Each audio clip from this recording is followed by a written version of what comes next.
After another fantastic outing this weekend, are you starting to trust the new and improved Steven Matz? Plus, a look at what the new additions have done since joining the Cardinals organization and when to expect a Masyn Winn call-up. A lot of people have been asking about him. We've got some answers for you today on Locked On Cardinals. You are Locked On Cardinals, your daily St. Louis Cardinals podcast, part of the Locked On Podcast Network, your team every day.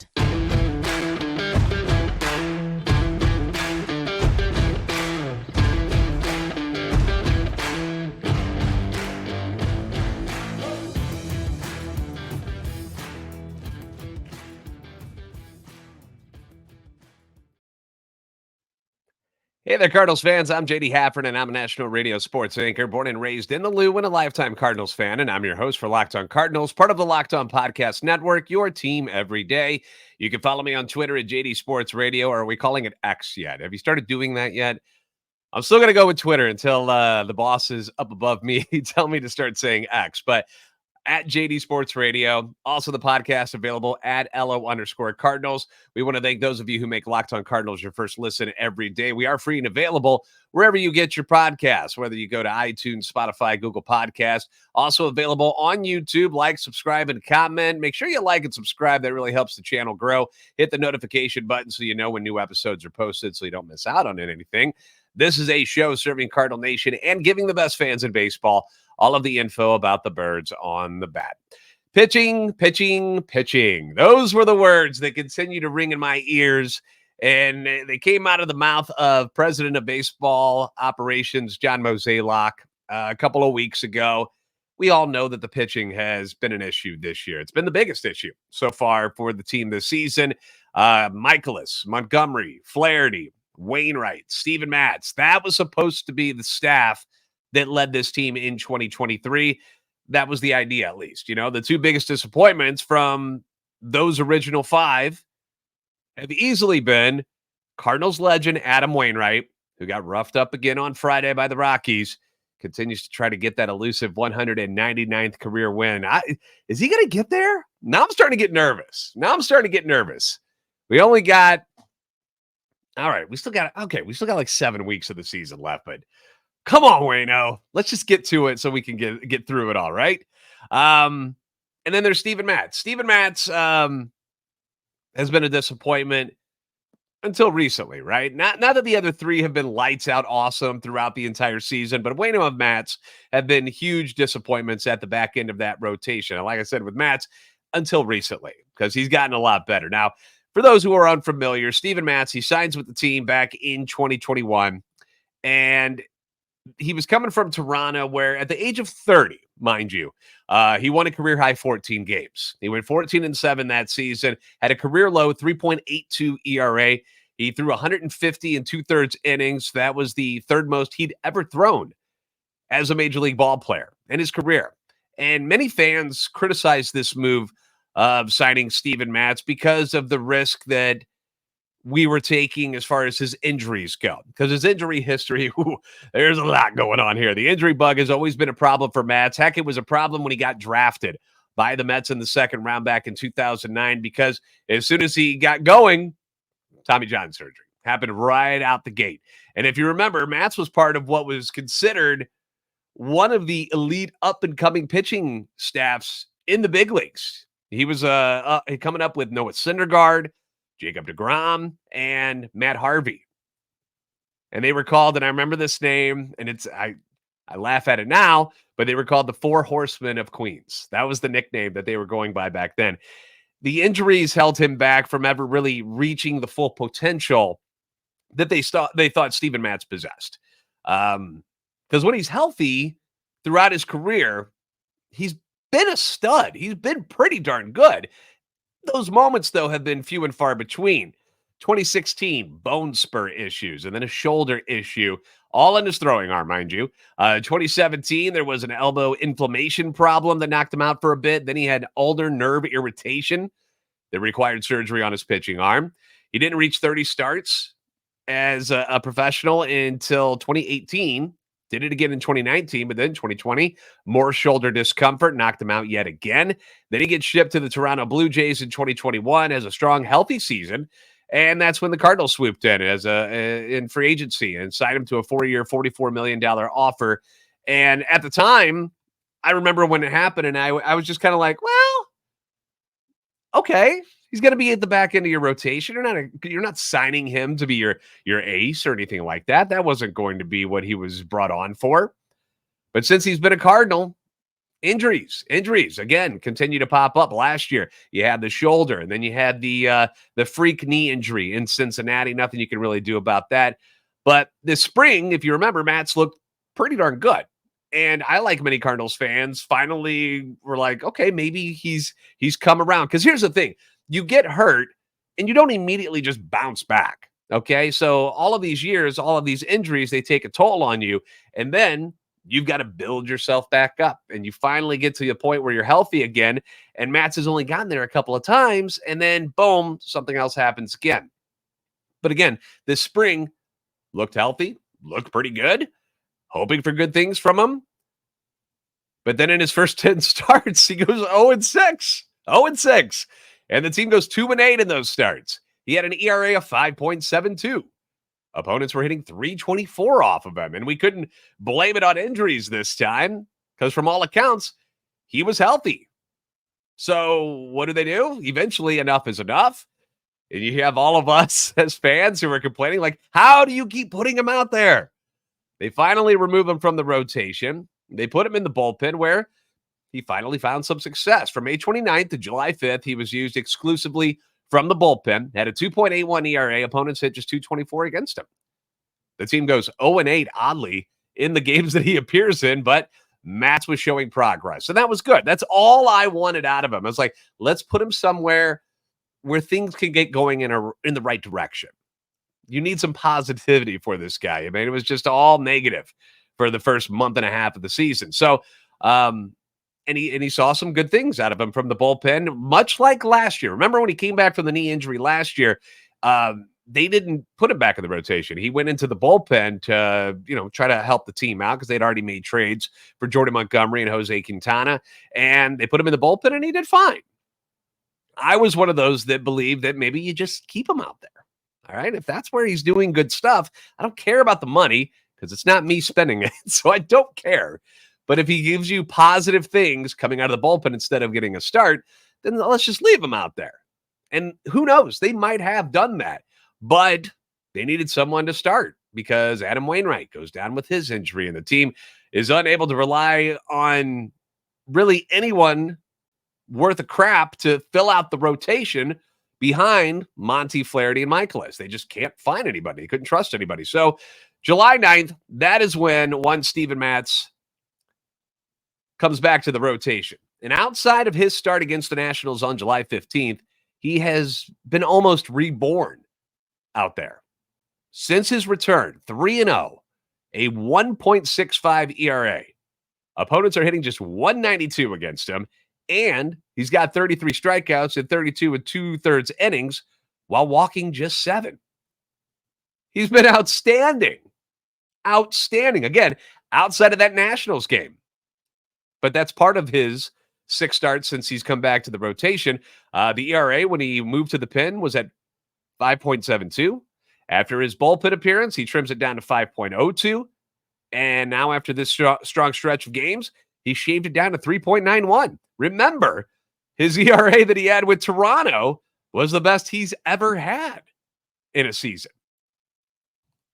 And that was what? Let me get back up here to the stat portion of this. 3.82? Is that where he was? 3.82. Yeah. He's at 3.91 now. So talk about a dramatic difference. This is the guy that we've seen over the last 6 starts that actually this is better than the guy that the team thought that they were going to get when they signed him to that 4-year deal. The one that was heavily criticized and should be for right reasons because it hasn't worked out. Largely due to injuries, which was always the concern with Matz. But the obvious question is, can this last? Can what Steven Matz is doing right now, is that going to last? And the answer is, of course not. It's not. At some point, there will be regression because what he's doing right now in his last 6 starts is Cy Young worthy type of numbers, which is not what you expect out of Steven Matz.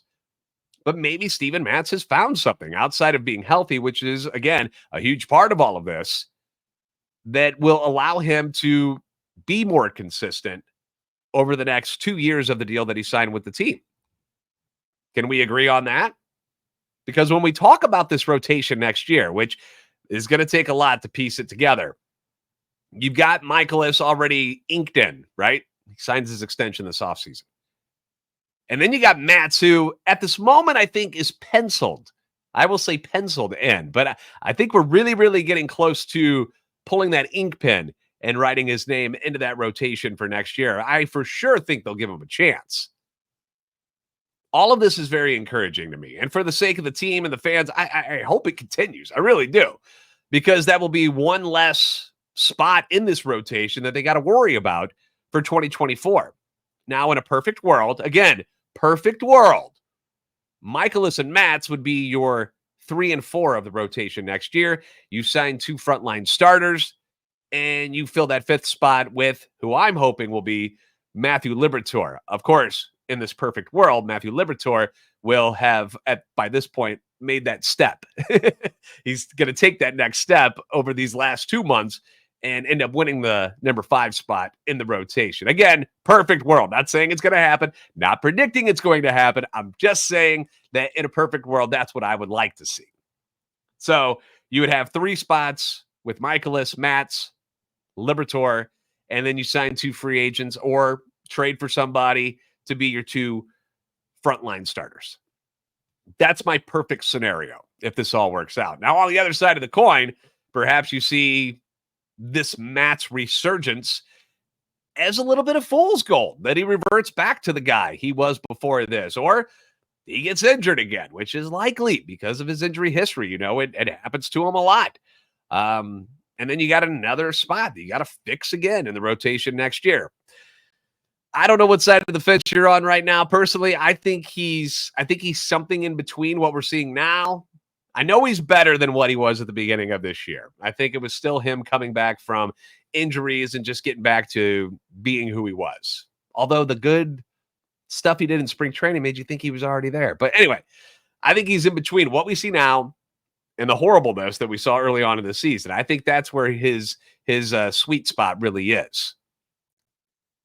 So I don't expect him to be this good when he comes back in 2024. And if that's the happy medium of a healthy Steven Matz, again, he's got to stay healthy, then I'm okay with him being like my number 4. I think you can get by with that. But I don't think you can expect him to be one of your top 3 next year. That's going to be on Mo to figure out how he's going to fix that and get those 2 spots filled so that Michaelis isn't one of your top 2 or Matz is one of your top 3 when the season begins next year. He's got some work to do in this offseason. So I'd like to hear from you. Where do you stand on Matz? Let me know in the comments down below and on Twitter or X at LO_Cardinals and at JD Sports Radio.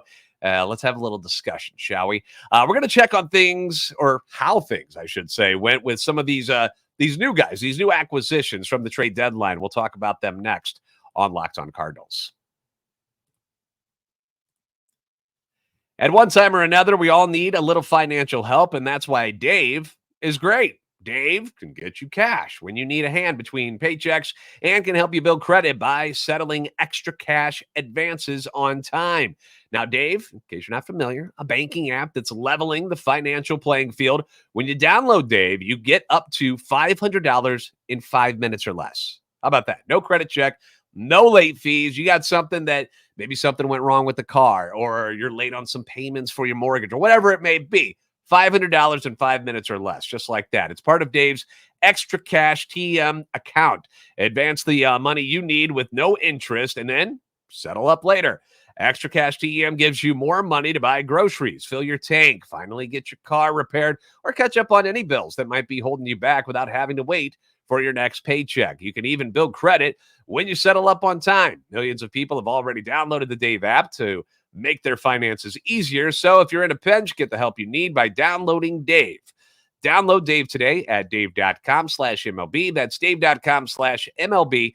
You can get up to $500 in 5 minutes or less. No credit check, no late fees. Download the Dave app now or go to dave.com/MLB. For terms and conditions, go to dave.com/legal. Eligibility criteria and instant transfer fees apply. Banking services provided by Evolve, member FDIC.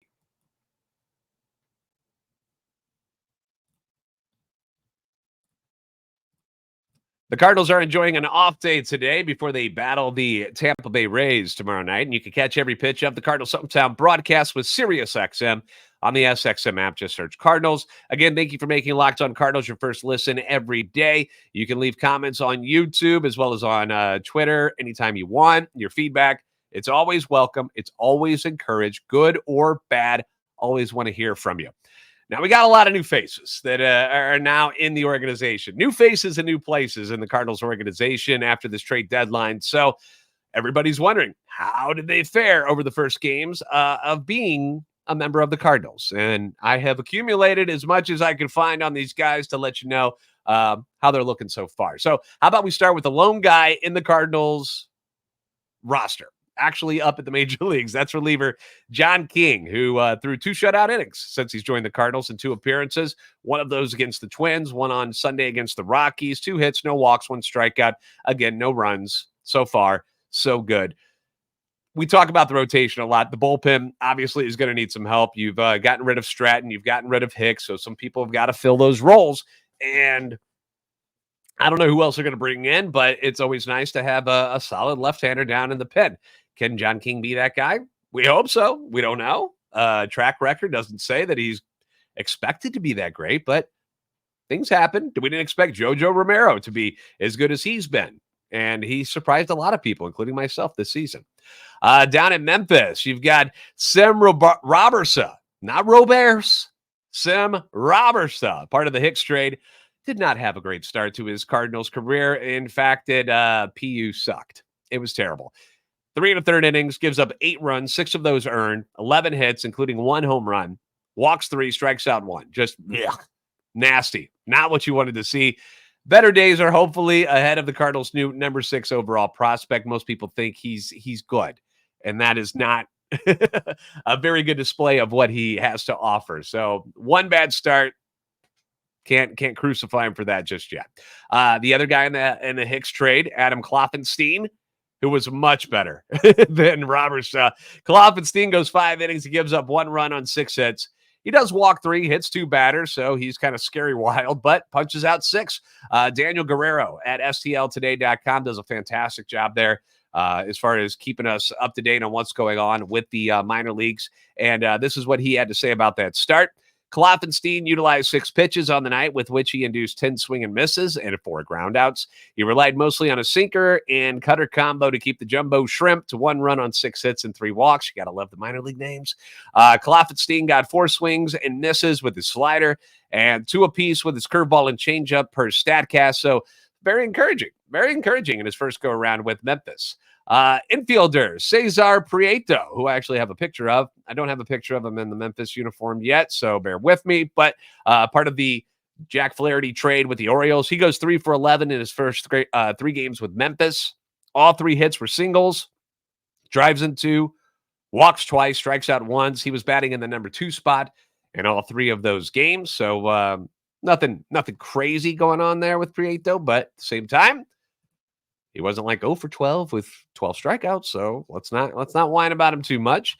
Down at Springfield, we had reliever Matz Winn, who they got from Toronto for Paul DeYoung. Got into Saturday's game, did not have a great showing. 1 2/3 innings, 3 runs, 2 hits, walked 1, struck out 1 in the Redbirds' 5-0 shutout loss. Thomas Sujasi, a guy that a lot of people like that they got also part of the Jordan Montgomery deal.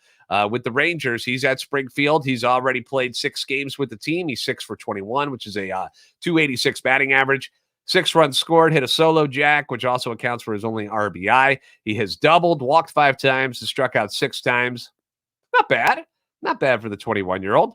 Takoa Roby, who they also got in the Rangers deal, still rehabbing, so we don't have anything on him yet. Drew Rom, who they got from the Orioles, hasn't thrown yet at Memphis. Zach Showalter, also from the Orioles, has not thrown yet either at Palm Beach. But the one I was a little interested, Drew Rom, I haven't seen, because I didn't even see him on the Memphis roster yet. So I don't know what's going on with Drew Rom yet, but I'm sure we'll get some information when he gets activated or whatever's happening, whatever's holding things up. I figured we would have seen him by now. Also, catcher Sammy Hernandez, who they got from Toronto for Genesis Cabrera. 19 years old. He's at the Cardinals rookie affiliate squad in the Florida Complex League. 4 games, 4 for 12, 2 home runs, a triple, 4 RBIs, 4 runs scored, 3 walks, 2 strikeouts. We got a superstar. Nah, I'm just saying. Not bad stuff for the 19-year-old in his first 12 at-bats joining the organization. Yesterday, we had some excitement. I don't know if you saw this online, but we got a little excitement, and then we got a little bit of panic surrounding our top prospect, Masyn Winn. We're going to talk about that next on Locked On Cardinals. This episode is brought to you by BetterHelp. Life isn't always sunshine and rainbows. We know that. We got ups and downs all the time, whether you're dealing with decisions around your career, relationships, maybe your favorite baseball team sucks this season. Any other of the billion stressful things that can be happening to us in our everyday life. Therapy is there. Therapy helps you stay connected to what you really want while you navigate life so you can move forward with confidence and excitement. Therapy is all about deepening your self-awareness and understanding, and it's not just for people dealing with major traumatic experiences. It's for anyone who just needs someone there to listen to them and wants to become their best self, and that's where BetterHelp can benefit you. BetterHelp connects you with a licensed therapist who can take you on that journey of self-discovery from wherever you are. And if you're thinking about starting therapy, I suggest giving BetterHelp a try. It's entirely online. I know how people are still a little squeamish about getting together with people they don't really know. Out to dinner with my wife last night. People had masks on. Some people aren't comfortable with it yet. This is entirely online. It's designed to be convenient, flexible, and suited to your schedule. That's usually one of the hardest things to do is when you want to get an appointment with a therapist or a doctor in general, and you got to fit around their schedule. That's not how it works with BetterHelp. BetterHelp, they are suited to your schedule. So let therapy be your map with BetterHelp. Visit BetterHelp.com/LockedOnMLB today to get 10% off your first month. That's BetterHelp, HELP.com/LockedOnMLB.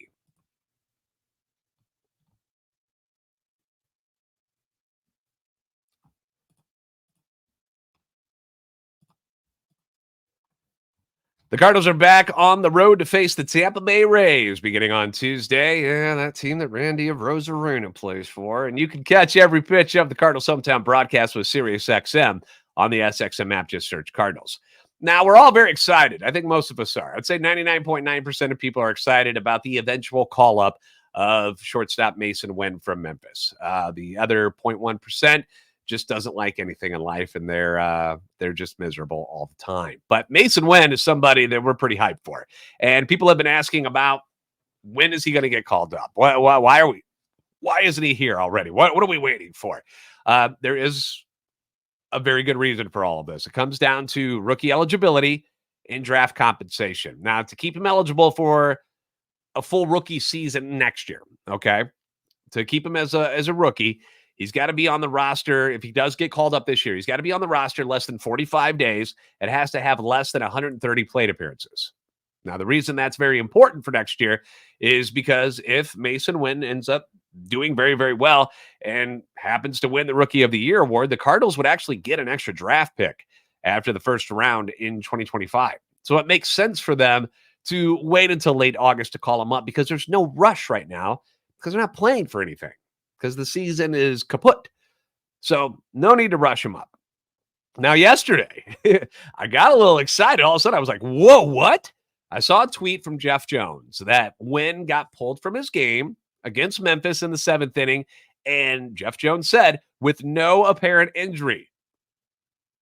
Okay, all right. So maybe he got the call, and then a bit later, we find out that it actually has nothing to do with him getting called up at all. In fact, he got removed from the game because of an injury. He suffered a mild glute strain, which means a mild strain to his butt.